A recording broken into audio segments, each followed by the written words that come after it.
Bien, bonsoir, Richard Rémy. Comme je vous disais, je vais être avec vous à peu près une demi-heure ce soir. On va parler du canot.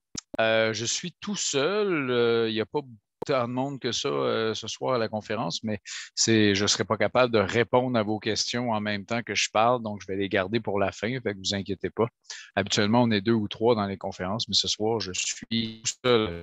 Alors, peut-être que vous avez vu passer ça dans les derniers jours. Il y a une dizaine de jours, on a découvert en Antarctique le bateau de Ernest Shackleton, l'Endurance, qui pour moi est à peu près la plus grande, le plus grand récit d'aventure, de survie en fait de l'histoire, de toute l'histoire. Ceux qui ont vécu des choses plus difficiles, ben, en fait, ils sont morts, ils ne sont pas revenus pour les raconter.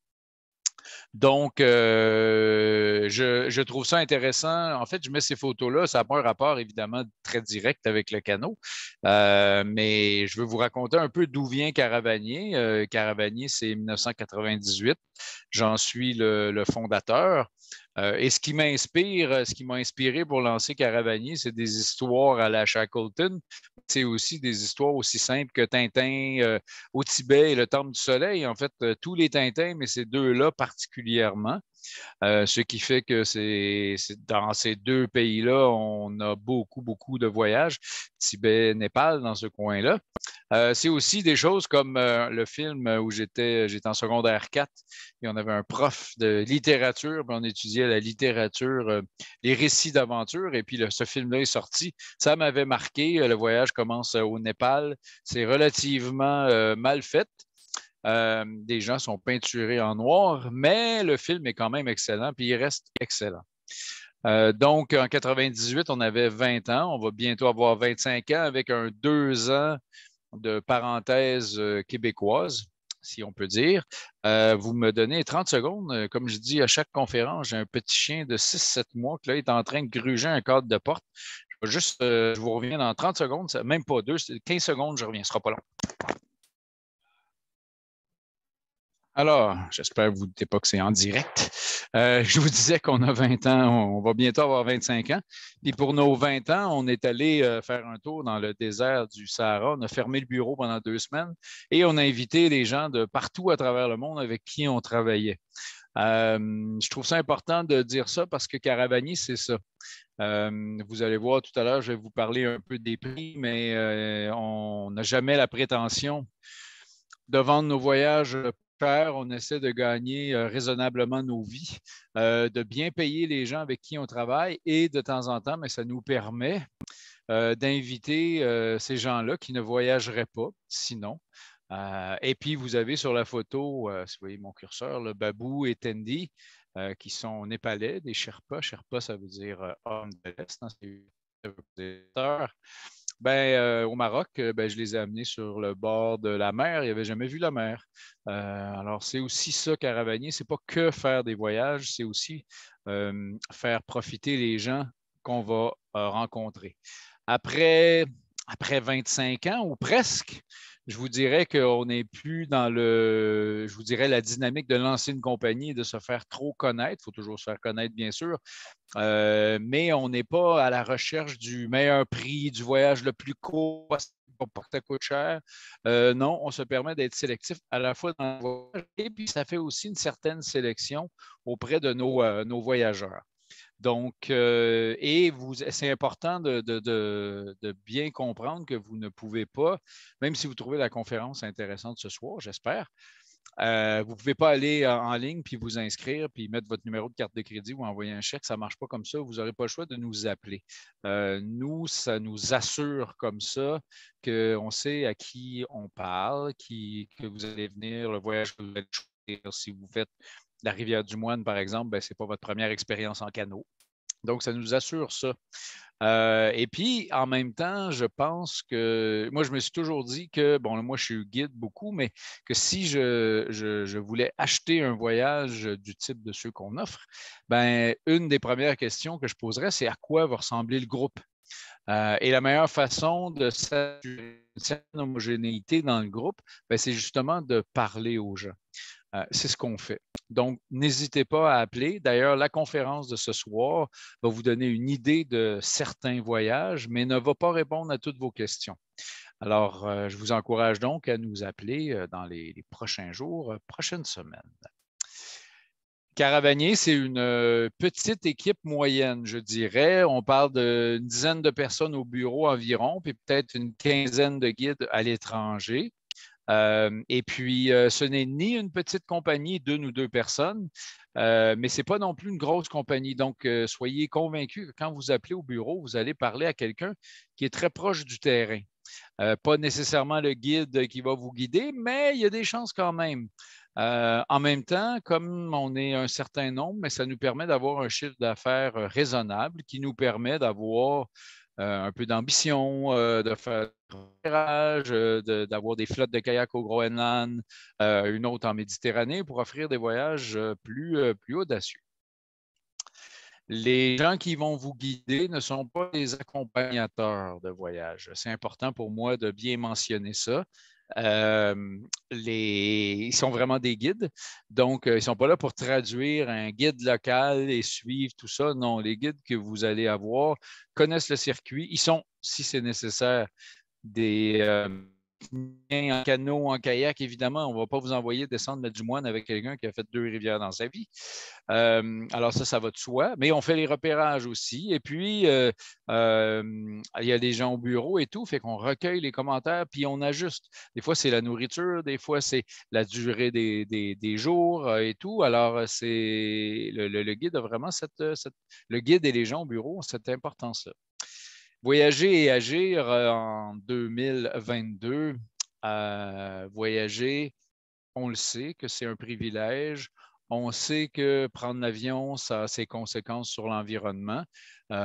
Et donc, si je pense que depuis 25 ans, on agit, ce n'est pas que un galvaudé des fois qui est l'éthique d'une entreprise qui dit on vous encourage à compenser pour les émissions de gaz et tout. Depuis 2008, donc depuis maintenant 15 ans, on compense entièrement le carbone. Ça fait vraiment de nous des leaders en la matière et c'est un peu triste de dire ça parce qu'il n'y a pas assez de gens qui le font. On ajoute à ça 1 pour la planète. On redonne environ 2,5 de notre chiffre d'affaires. Tout ça, c'est inclus dans le prix de votre voyage. Donc, si les Apple, les Google de ce monde donnaient 2 de leur chiffre d'affaires, je pense qu'on pourrait régler pas mal de problèmes. Alors, donc, c'est important pour moi quand vous choisissez une entreprise. En fait, c'est cette discussion-là, hein, que vous décidiez de voyager avec nous ou non. Je vous demande c'est peut-être ma portion moraliste de la soirée, mais la planète a besoin que les gens qui ont les moyens de voyager fassent attention à la planète. Donc, choisissez pas les entreprises avec qui vous voyagez en fonction du prix, s'il vous plaît. Informez-vous comme il faut.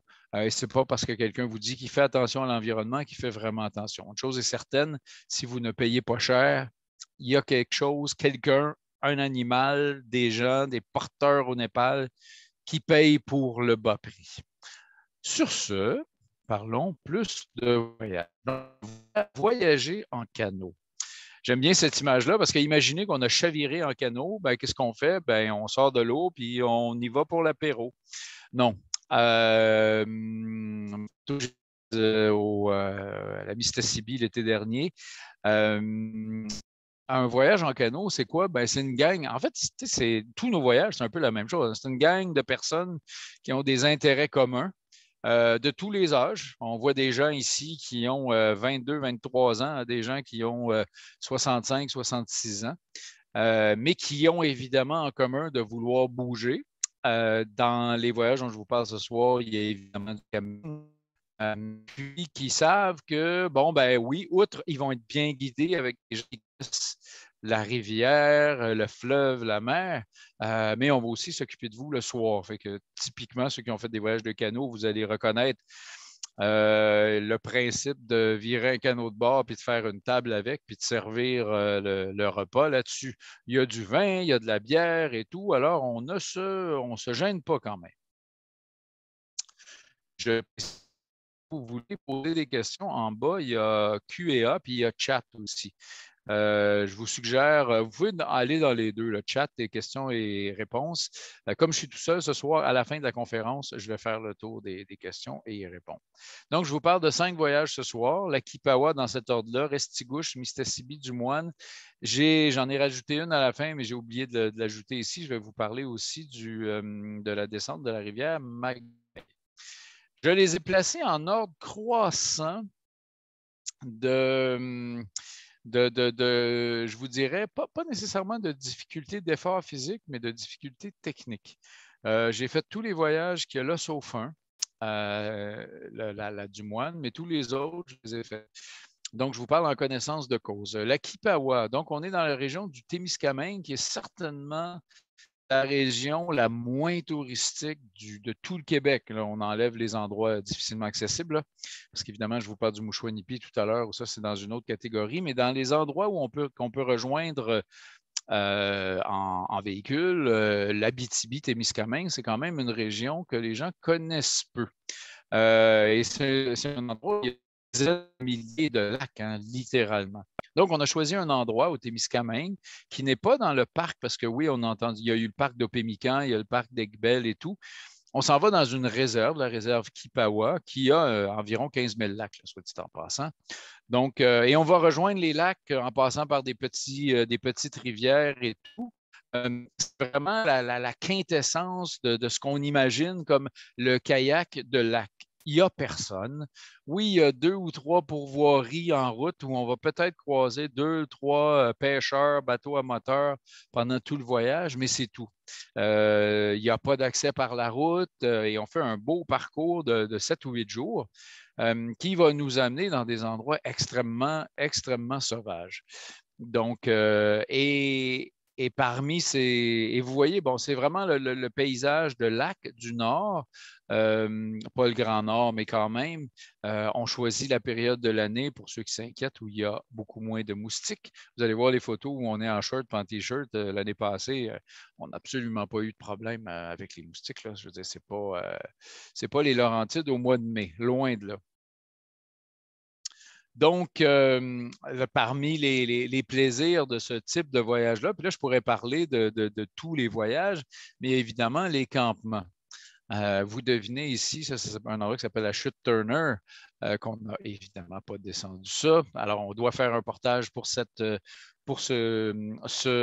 parcours-là, mais quand on a des portages un petit peu plus intenses, ce qu'on va faire, c'est qu'on va les faire au début ou à la fin de la journée. Comme ça, on porte nos choses et puis on monte le campement, ici un peu à mi-chemin du portage, dans un endroit, comme vous devinez, comme vous le voyez, qui est magnifique. Quelques images de campement. Ce matin-là, c'est moi qui ai pris la photo ici. Ce matin-là, avec l'espèce de brume, on est bien, hein? On est en short, on est en t-shirt le matin. C'est frais, genre 20 degrés. Il y a un petit peu de brume parce que l'eau est un peu plus fraîche que l'air. Petit campement en surplomb. Là, vous voyez ici, les gens sont tout seuls dans les canaux parce que probablement qu'il y en a qui vont pêcher. On a fait un feu la veille.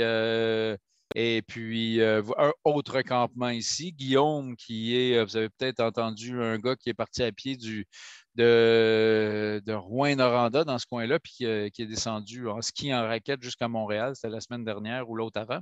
C'est lui, là, c'est Guillaume avec qui on travaille. En arrière, vous avez mon chien, qui n'est pas mon petit chien de 7 mois, mais mon chien de 6 ans, qui lui est très tranquille en dessous de la table, alors que l'autre, il me gosse présentement, mais je les aime bien quand même.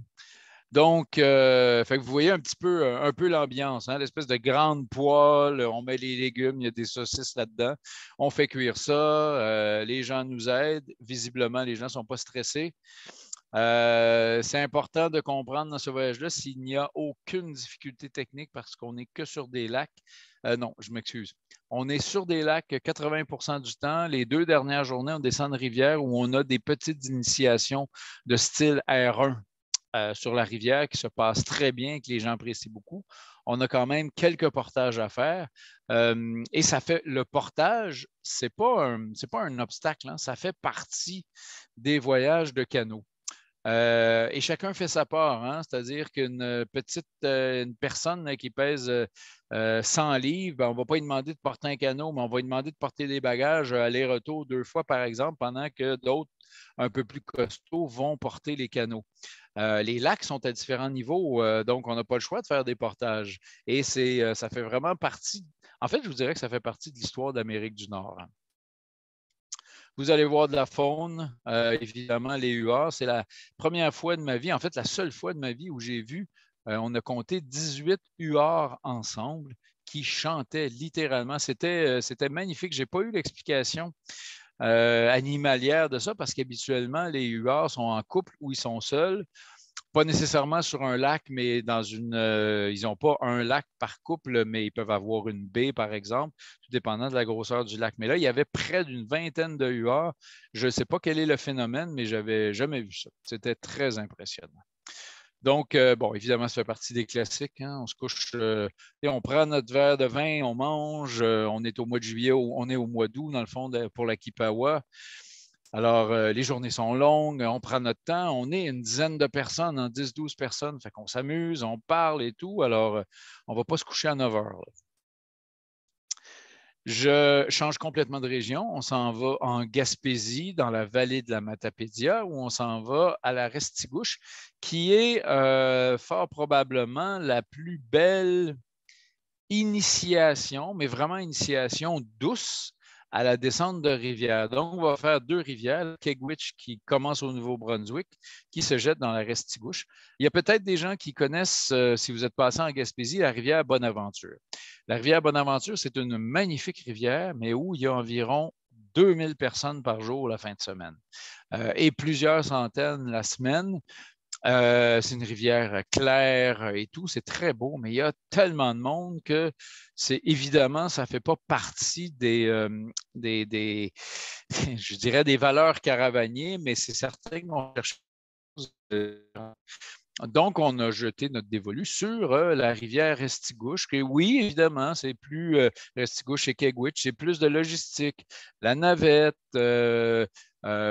l'autonomie et tout, mais ça nous donne, sans qu'on puisse vous garantir d'être tout seul, ça nous donne une expérience franchement différente. Donc, j'ai fait ça. Ça, c'est l'année, il y a 2 étés, là, donc la première année de cette expérience un petit peu weird qui s'appelle la pandémie. Donc, tantôt, je vous disais que l'eau était très, très, très claire. Il y a des petits rapides R1, R2 selon le niveau de l'eau, mais ça se fait franchement très bien, hein. Il n'y a aucun, n'importe qui peut faire ça. Donc, vous voyez un petit peu l'ambiance de la première portion du voyage, la rivière Kegwitch.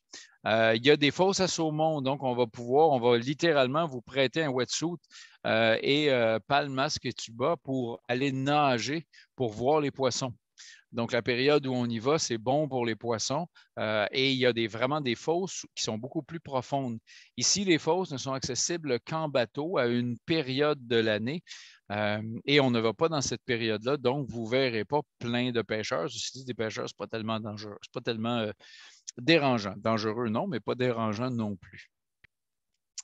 Je vais juste regarder s'il y a une question qui je viens d'entrer. Ce soir, la rivière Georges, oui, la réponse, je vous parle de la rivière Georges tout à l'heure. J'ai un peu la voix enrouée. On continue. Donc, vous avez des images un peu de l'ambiance. La Couche, qui est une rivière un peu plus large, qui était vraiment une rivière à méandres. Et puis, j'attire votre attention aussi sur le fait qu'on a un voyage en plein été, le juillet-août, puis on a aussi un voyage à la fin septembre. Ce sont des forêts de feuillus qu'il y a à cet endroit-là. C'est absolument magnifique. Par contre, on peut faire que la Restigouche parce que le niveau de l'eau est plus bon. On ne peut pas faire la Kegwitch. Donc, le voyage est un peu plus court. Alors, si ça vous intéresse, on a un départ en septembre où on va être en plein cœur des couleurs. Ici, visiblement, on avait marché pour aller prendre la photo. Donc, il y a des randonnées aussi dans ces voyages-là. Ici, c'est un joli sentier qu'il faut trouver quand même, mais qui nous permet d'avoir une magnifique vue sur ces endroits-là. Donc, vous avez un peu une idée de l'ambiance de ce voyage-là. C'est une rivière assez large, comme vous pouvez voir, et avec quelques rapides. Le plaisir de ces rapides-là, en plus que c'est large, ça fait qu'on peut descendre dans le rapide, on se rapide, Ceux qui connaissaient la rivière, il y a toujours un contre-courant. Donc, on peut remonter et redescendre le rapide. Donc, on va se pratiquer si ça vous tente. Et puis, on peut nager dans ces rapides-là. Ils ne sont pas très gros non plus. Donc, on peut facilement se mettre en costume de bain, sauter dans les rapides et s'amuser. Donc, on n'oublie pas qu'on est en vacances. Je vous disais tout à l'heure, les campements font toujours partie de la game. Alors, petit campement, on est tout seul. On mange très bien, vraiment très bien. Je n'insisterai pas sur la nourriture, des fois sur certains circuits, pour des raisons logistiques, d'accessibilité, tout, ça peut être plus difficile. Ici, on est Matapédia, on n'est pas loin de la Gaspésie. Donc, on va avoir des fruits de mer. Oui, ça ne sera pas ça sur 6-7 jours, mais les premières journées, ça va vraiment être des choses fraîches. Puis après, ça va être déshydraté, mais c'est quand même très bon.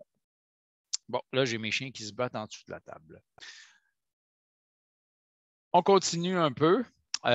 Mistassini. Donc là, on est au nord du lac Saint-Jean. Si je devais, alors là, je vous ai parlé de la Kipawa en vous disant que ce sont les lacs. D'abord, un voyage de lac. Après, la Restigouche, qui est une initiation douce. C'est-à-dire que vous allez avoir des belles rivières, des beaux méandres, un tout petit peu de rapide. Si vous êtes des amateurs d'adrénaline, que vous n'avez pas d'expérience préalable en canot, mais que vous vous dites, moi, je n'ai pas peur de l'eau et je veux bien essayer.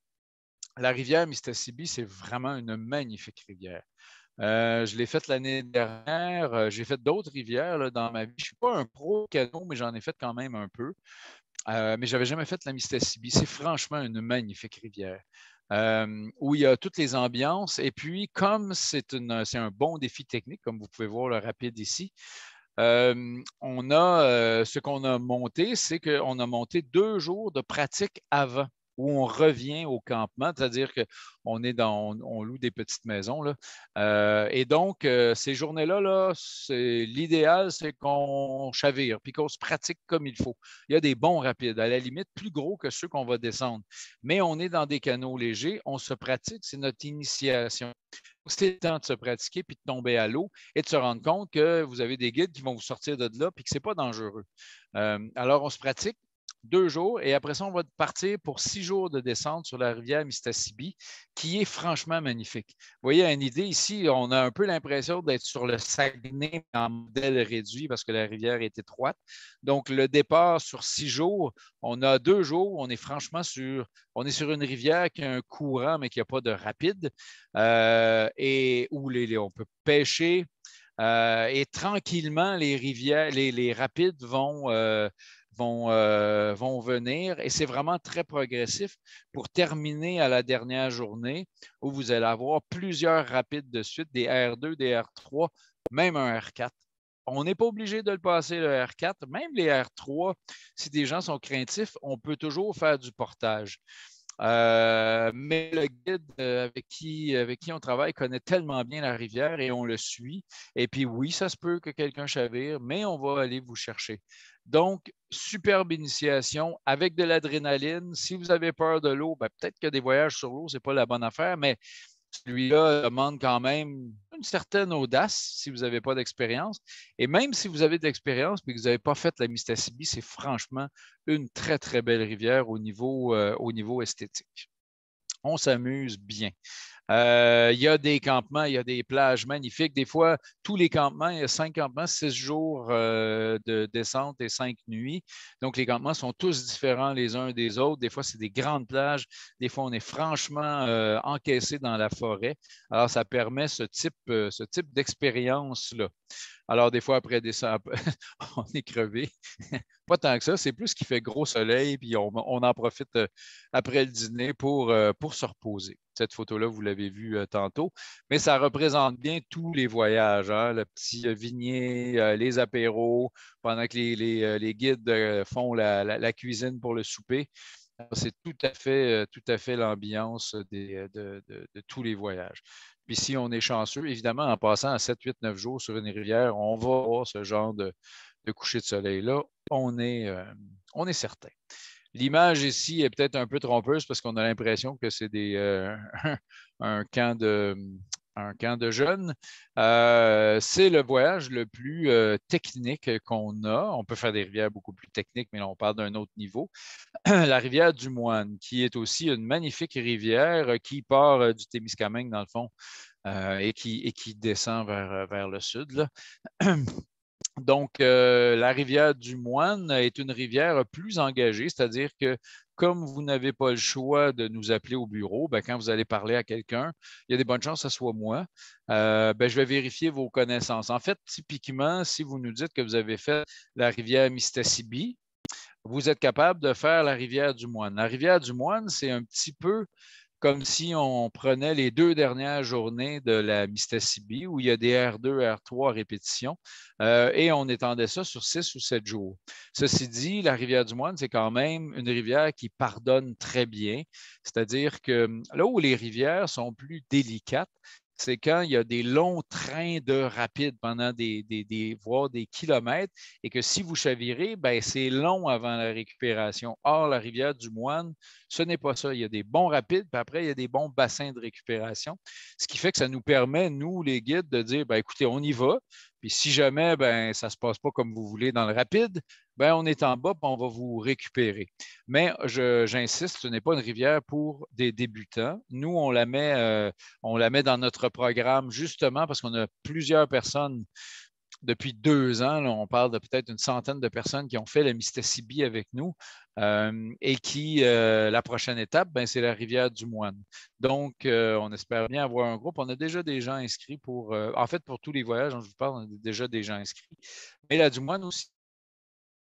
Donc, voilà, un petit peu plus de technique. C'est toujours, en canot, ça a toujours l'air un petit peu facile, hein, mais quand tu es dans le rapide, ben, tu travailles un peu plus fort.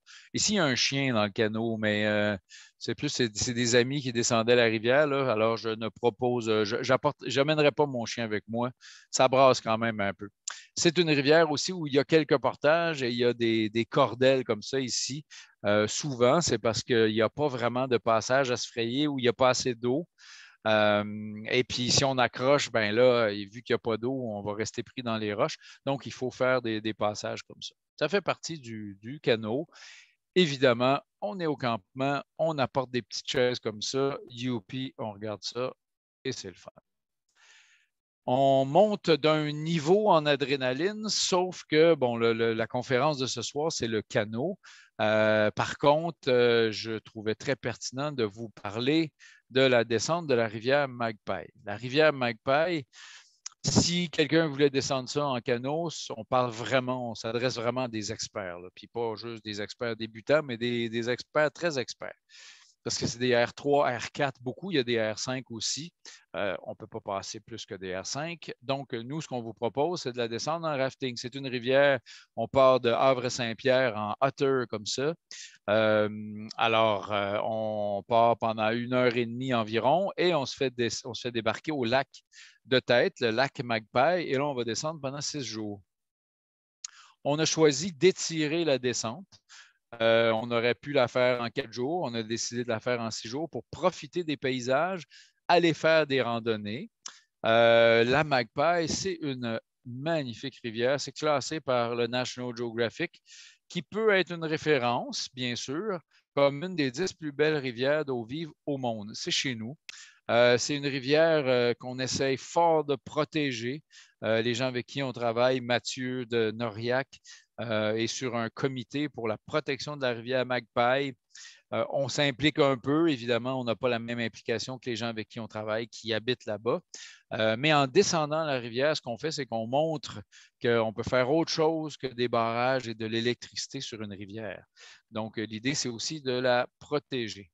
Il y a avant, si vous avez déjà fait des voyages de kayak, de canot, vous êtes déjà allé sur une rivière où il y a des bons rapides, ben, on débarque avant, puis on va voir le passage, puis le guide Mathieu, ici en question, qui nous montre le passage, ben, pour que les gens soient renseignés et qu'ils comprennent dans quoi ils s'embarquent. Bien sûr, on fait du rafting. Donc, Mathieu est en arrière, Mathieu il est guide, et c'est lui qui dit OK, droite en avant, gauche en arrière pour mener le raft dans le rapide. C'est bien d'être un peu intelligent puis de savoir où on s'en va nous-mêmes. Alors, l'adrénaline est au rendez-vous dans des voyages comme ça, mais le fait de le faire en raft, ça rend la chose très sécuritaire. Alors, pas de crainte à y avoir. Vous n'avez pas besoin d'avoir aucune technique.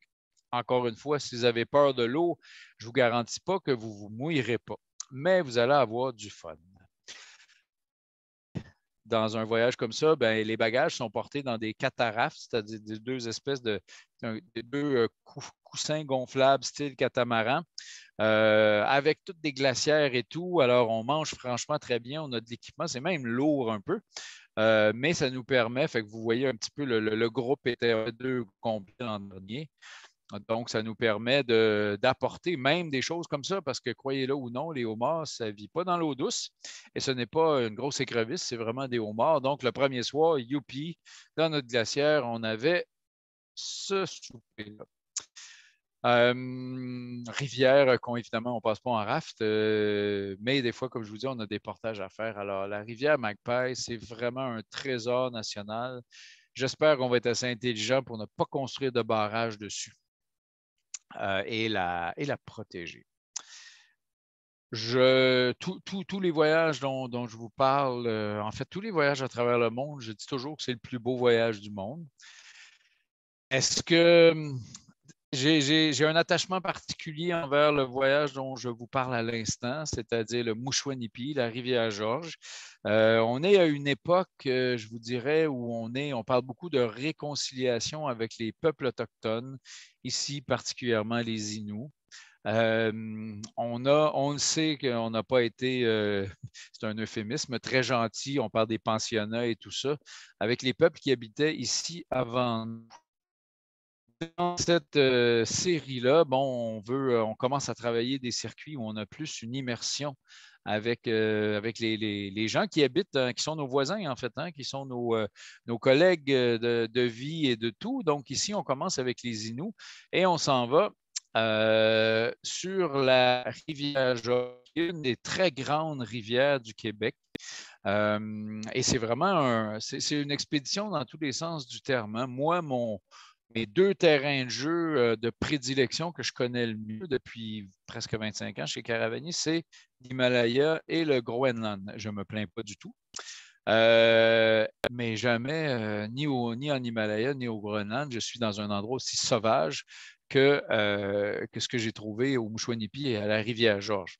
Donc, on prend le train jusqu'à Shefferville, en soi, donc on vous donne rendez-vous à cette île, en soi, 15 heures de train pour passer de. Puis là, on arrête quand les gens qui ont des communautés en route. Oups, monsieur le chauffeur de train, je vais arrêter ici. C'est déjà une expérience culturelle. On arrive à Shefferville. C'est une autre expérience culturelle. On passe la soirée et le lendemain, on va prendre l'hydravion qui va nous mener sur la rivière Georges, qui va nous débarquer. Et là, on va partir pour 6 jours en canot. On s'en va du sud vers le nord. On va évidemment aller dans le sens du courant. Ce n'est pas une rivière où il y a des rapides. Oui, il y a des rapides à certains endroits, mais le tronçon qu'on choisit, il n'y a pas de rapide. Donc, c'est une rivière avec un courant. C'est une rivière large, comme vous pouvez voir. Donc, quand il y a du vent, bien, ça peut devenir un autre enjeu. Les guides sont là pour ça. C'est une rivière absolument, franchement magnifique. Ici, vous voyez, c'est le point de dépose du voyage. L'hydravion repart et on est tout seul, mais vraiment tout seul. Et puis, petit jour, comme je vous dis, il y a plein de petits cours d'eau, de petites rivières en route. C'est un terrain historique. Donc, on va voir des ruines. On sait qu'il y a des ruines à un moment donné. Il y a une sépulture. Il y a des ronds. On devine qu'il y a eu des huttes. Donc, et on sent qu'on est vraiment au nord du Québec, dans un endroit. C'est difficile à décrire des fois. Le paysage, la toundra, ça peut être un peu austère. On ne parle pas de beaucoup de montagnes, bien sûr. On parle de collines. On parle d'ambiance. On parle du sentiment d'être tout seul au monde. Et ça vaut extrêmement cher. Ça vaut extrêmement cher en argent parce que la logistique est extrêmement compliquée et complexe aussi. Il nous faut des bons voyageurs. C'est des voyages où il y a 7 voyageurs, un guide, donc on est 8, on est dans 4 canaux. Pourquoi ce nombre-là? Parce que c'est 8 personnes qui peuvent embarquer dans l'hydravion. C'est une énorme logistique. Mais ça nous donne ce genre d'expérience-là. Et ce n'est que la moitié du voyage. Vous voyez un petit peu, ça c'est une soirée, photo que j'ai prise aussi. Là. Donc, jour 3 peut-être de la descente de la rivière, magnifique soirée. Oui, on peut voir des aurores boréales si le ciel est dégagé, bien sûr. Vous reconnaissez l'arrangement typique de la table de cuisine. On a, attendez un peu, on revient ici. Vous voyez l'espèce de grande tente qu'on a là. Donc, en cas de mauvais temps, parce que c'est un endroit où la météo peut être difficile, on est au moins tout le monde à l'intérieur de la tente, fait que ça fait quand même très convivial. 8 personnes à l'intérieur de cette tente-là pour manger, j'entends. C'est très confortable. On pourrait dormir 8 aussi dedans, mais chaque personne, ou en tout cas par 2 personnes, on a des tentes aussi, bien sûr, mais on a cette espèce de tente de base. On va aussi aller faire des marches. C'est la toundra. Donc, une fois qu'on a passé un peu la lisière qui est en bord de rivière, où il y a des zones qui sont un peu plus denses, on marche où on veut. Hein. Donc, il y a des crêtes de montagne et puis on va aller se promener. Vous voyez ici, c'est certain. Moi, on a vu des ours à tous les jours, un ours, mettons, ou deux, 4 ou 5. On a même assisté, je vais vous raconter après tout à l'heure, mais ici, des traces de caribou. Photo un peu floue, mais ça vous donne une idée où on est allé marcher et où on voit le campement. Parce que la moitié du voyage, c'est la descente de la rivière et l'autre moitié, c'est vraiment une immersion culturelle absolument formidable avec les Inuits qui sont à cet endroit-là. On appelle ça un esquerre. Hein? Donc, c'est une espèce de bras de terre qui s'avance dans la rivière. Et donc, à cet endroit-là, la rivière est plus étroite, ce qui fait que c'est l'endroit où les caribous, depuis la nuit des temps, le grand troupeau de caribous du nord du Québec, qui, il n'y a pas si longtemps, était d'1 million de têtes, qui là, on ne sait plus trop, autour de 100 000. Il y a des cycles. Oui, il y a de la chasse, du changement climatique, il y a des cycles. Espérons que c'est beaucoup plus le cycle que le reste. Bref, le troupeau est pas en super santé, mais il en reste quand même pas mal. Nous, on en a vu beaucoup des caribous sur la terre et surtout qui traversent la rivière à la nage à cet endroit-là parce que c'est l'endroit où c'est le plus étroit. Qu'on arrive en canot au campement du Mouchouanipi. Vous voyez un peu l'esquerre ici, là, donc cet endroit, ce bras de mer-là qui avance. Et on a des bonnes chances de voir. En fait, on voit des caribous, c'est certain, mais est-ce qu'on les voit de proche ou de loin? Ça, c'est une autre question. Donc, on va arriver au campement où il va y avoir nos amis les Inuits. Il peut peut-être avoir des Naskapis. Tout le monde connaît le Machu Picchu au Pérou. Le Machu Picchu a 800 ans, 1200, 1300 dans cette époque-là. Le Machu Picchu du Québec, c'est le Mouchouanipi. Il y a un peu les mêmes lettres. Oui, c'est un peu moins spectaculaire, mais dites-vous qu'à cause de la fréquentation par les caribous, les Inuits et les Naskapis ont un territoire de chasse privilégié depuis les relevés archéologiques nous disent depuis 8 ou 9 000 ans.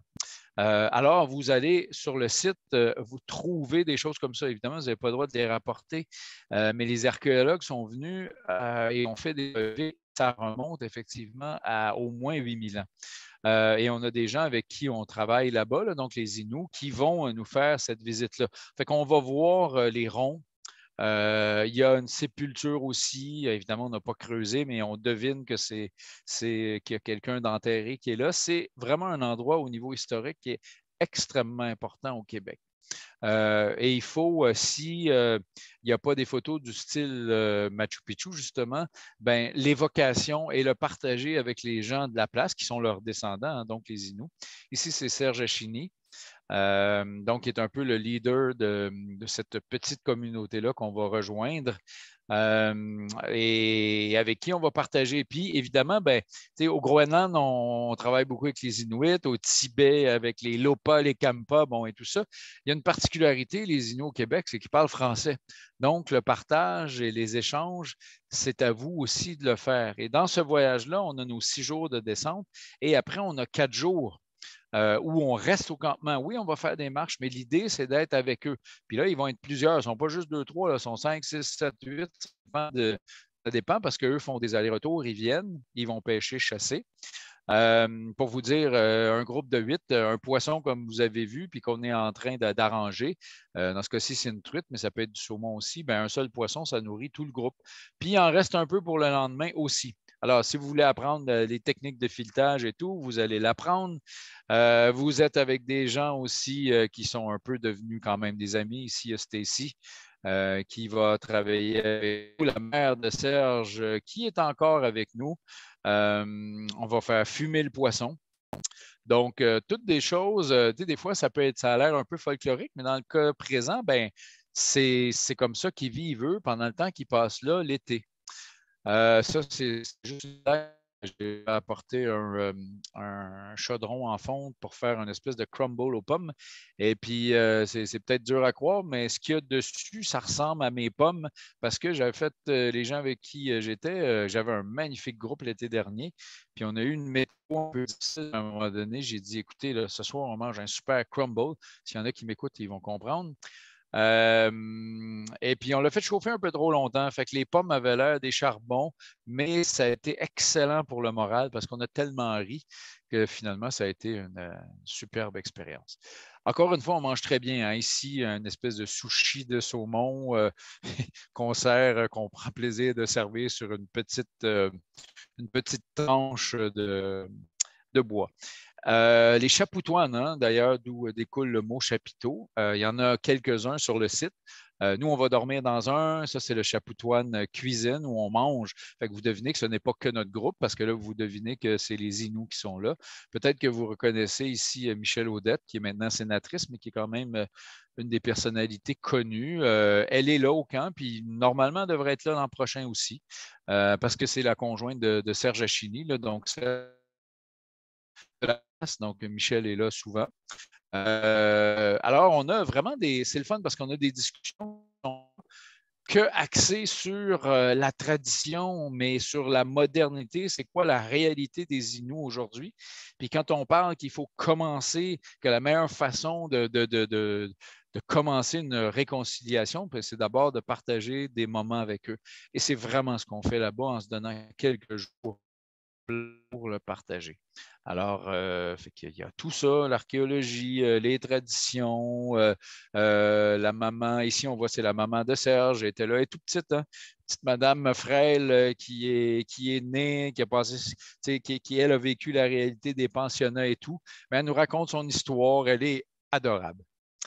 Je vous souhaite de la rencontrer. Mais on a vraiment, c'est très particulier ce voyage-là parce que partant tous nos voyages, on rencontre des gens. Les Sherpas, les Tibétains, les Quechua, les Aymara, au Panama, les Kuna. Mais là, on a décidé, et c'est chez nous, de vraiment s'attarder à cet endroit-là. Donc, ça vaut la peine de le faire. Et puis, ben oui, vous allez avoir ce genre de paysage-là. Si je me souviens bien. Ah, et puis oui, ben, toute bonne chose a une fin. Alors, il faut remettre les choses dans l'hydravion qui revient nous chercher. On repart vers Shefferville. Alors, c'est toute une organisation, ce voyage-là. Si vous voulez avoir le feeling, on dit le Québec, c'est grand puis c'est sauvage. C'est pas en allant dans les parcs nationaux qu'on rejoint. Des fois, on a cette impression-là, mais jamais on a autant l'impression que quand on est là. C'est franchement impressionnant. Donc, voilà, ça vous tente de vous payer le voyage d'une vie. C'est sûr, c'est des voyages qui tournent autour de 6 000 à 7 000 à cause des avions, à cause de toute la logistique. C'est tellement cher le Nord, mais ça vaut franchement la peine de le faire. C'est un voyage qui dure quand même 2 semaines, là, parce que si on compte Shefferville, les transferts et tout ça, c'est un voyage de 2 semaines. Je vous le souhaite, si ça vous intéresse, de partager ces moments-là avec une culture qui était là avant nous et avec qui malheureusement, on ne partage pas encore assez de choses, mais ça s'en vient. Ben, c'est le voyage. Je regarde, ça conclut la présentation de ce soir. Ça a pris 45 minutes, c'est pas mal ce que j'espérais. Je lis vos questions. Alors, je viens d'entrer la rivière Georges, j'ai répondu. La conférence, oui, vous allez la revoir. Vous allez recevoir un lien dans les prochains jours pour revoir la conférence. On va la mettre sur YouTube. Question de Martin, matériel, ce que vous fournissez. Essentiellement, ce que vous fournissez, c'est votre matériel personnel. Donc, sac de couchage, matelas de sol, et puis votre linge, mais nous, on vous fournit tout le reste. Donc, on vous fournit les tentes. Il y a évidemment la grande tente commune. Si vous n'avez pas, il ne fait pas super froid, hein, il va faire autour de, je vous dirais, 5, entre 0 et 5 la nuit. Donc, on n'est pas du tout dans des températures négatives, mais il faut quand même avoir un bon sac de couchage. On peut vous louer du matériel aussi. Alors, essentiellement, si vous avez du matériel de randonnée, c'est bon pour faire ce voyage-là, Gore-Tex, Polar et tout ça.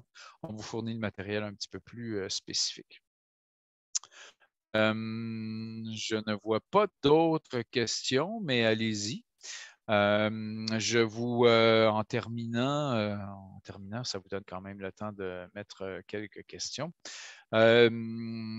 Les voyages, ces voyages-là, ici, Mouchouanipi, ont lieu en septembre. Les autres ont lieu en juillet et en août. Typiquement, l'an dernier, nos voyages étaient tous complets. On a refusé beaucoup de monde avec plaisir, si je peux dire, parce que j'étais très content qu'on puisse réussir à remplir ces voyages-là. La situation est différente cette année. On a espoir quand même que ça soit un peu moins compliqué au niveau de la pandémie, ce qui veut dire qu'il y a des gens qui vont recommencer à voyager à l'international. Ça fait notre affaire aussi, bien sûr. Mais je prévois quand même que les voyages devraient être assez complets. Et puis surtout, vous devinez que ce n'est pas une logistique facile pour nous. Outre ça, la main-d'œuvre, ce n'est pas une rumeur. Donc, nous, il faut réserver nos guides, des cuisiniers, il faut toute une logistique. Alors, j'apprécierais beaucoup, vraiment, que vous nous fassiez signe assez rapidement. Puis quand je dis assez rapidement, ça ne veut pas dire que vous devez vous engager nécessairement financièrement tout de suite. C'est sûr, c'est apprécié si vous laissez un dépôt, mais si vous vous dites, ouais, ben moi, oui, ça me tente beaucoup de faire tel voyage, mais je dois encore avoir la confirmation que j'ai mes vacances, j'ai des choses à vérifier. Dites-nous-le quand même, parce que nous, ça nous donne une idée. On va mettre votre nom sur une liste. Puis si on voit que ça se remplit, on pourra vous appeler. Mais on peut vous laisser un peu de temps. Mais nous, ça nous aide énormément pour prévoir tout notre été. Donc, voilà, c'était ma petite demande. Alors, sur ce, ben, je vous souhaite une bonne fin de soirée. Je pense que c'était la dernière conférence de la saison. On espère qu'il commence à faire beau, que les gens vont aller sur les terrasses. Mais surtout, n'hésitez pas, vous ne nous dérangez jamais pour qu'on vous parle de voyage. Et soyez un peu indulgents parce que les gens veulent recommencer à voyager. Donc, on a beaucoup d'appels ces temps-ci. On est encore à effectif réduit. Alors, si en temps normal et vous avez déjà voyagé avec des choses qu'on appelle dans la journée, bien là, ça peut être le lendemain ou le surlendemain, mais on ne vous oubliera pas. N'hésitez pas à rappeler s'il faut. Alors, voilà ma demande. Là, il y a peut-être une dernière question. Il y a quelqu'un qui a dit merci. Merci, Richard, que je pense qu'il a fait plusieurs voyages avec nous. Donc, voilà. Alors, bonne soirée, bonne semaine, bon début de printemps et j'espère vous voir sur une des rivières, une des montagnes, n'importe où dans le monde. Alors, voilà. À bientôt.